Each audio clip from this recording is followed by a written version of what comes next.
So what education did you have to help you with your achievements? I attended the N University, England College University, and Oxford University. And how did being wealthy help you achieve your goals? Being wealthy helped me because I was able to get into schools that we talked about, because I was able to pay for them and I was able to go to those places in England from Ireland.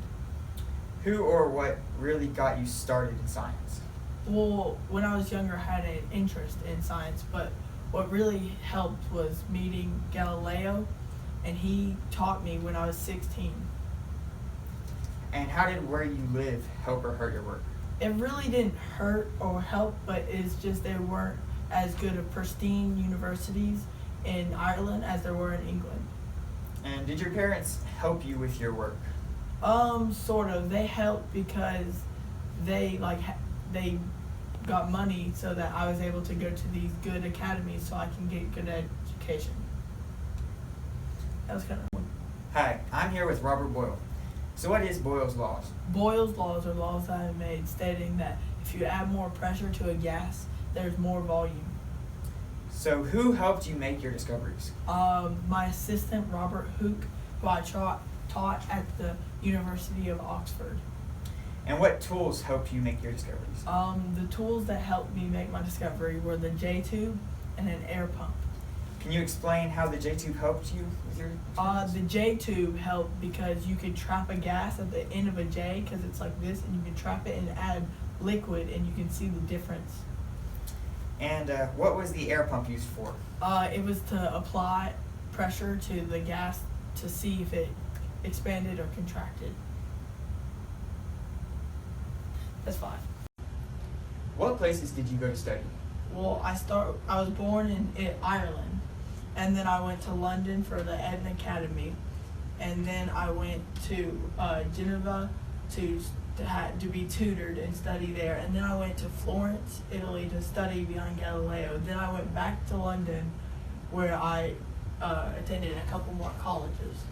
So you talked about a lot of colleges and universities. Did you happen to found any? I didn't found any universities, but I helped found the Royal Society, and I was like the main person that helped create. So you've kind of earned the nickname the father of chemistry. Can you explain how you kind of got that name? Well, I was the first one to make great advancements in chemistry, so they named me that because I was practically the leader of the guy who made it. Why did you come back to Ireland? I went back to Ireland because there was a civil war going on and my father was getting ill. So I went back to care for him and make sure that he was okay. While there, I created a few workshops so I could continue my chemistry. Do you have any publishings? I don't have any publishing, but when I wrote a couple books here and there, they were never published, but they were. What are they and what are they about? I didn't have that as a question. So did you write anything, and what were the things about? I didn't really. Well, I wrote stuff, but they were never published or anything. They were mainly about science, and they never got published. But they are in some libraries in London. Did where you live affect your learning or achievements?